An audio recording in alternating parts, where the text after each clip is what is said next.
Ed ecco la situazione meteorologica. Permangono condizioni di stabilità nel bacino del Mediterraneo in questo fine settimana, con temperature sempre superiori alla media del periodo. Nel corso dei prossimi giorni il promontorio anticiclonico verrà parzialmente eroso sul comparto europeo, portando fenomeni di instabilità crescenti sul continente e un netto peggioramento previsto per lunedì anche sul nord Italia.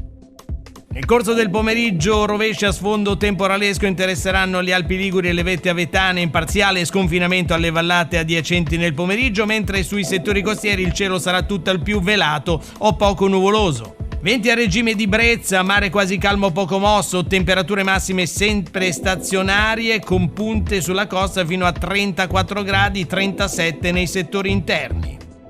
Per domani, sabato 15 agosto, l'Imet prevede cieli velati o irregolarmente nuvolosi per nuvolosità medio-alta stratificata sui settori costieri, instabilità pomeridiana sul comparto Alpi Liguri e su Val Trebbia e Val d'Aveto, possibile estensione ai versanti padani centro-occidentali in serata. Venti a regime di brezza, da nord in prima mattina in serata, da sud nel corso del pomeriggio, mare quasi calmo poco mosso, temperature stazionarie. Sulle coste savonesi e genovesi possibili picchi superiori ai 35 gradi.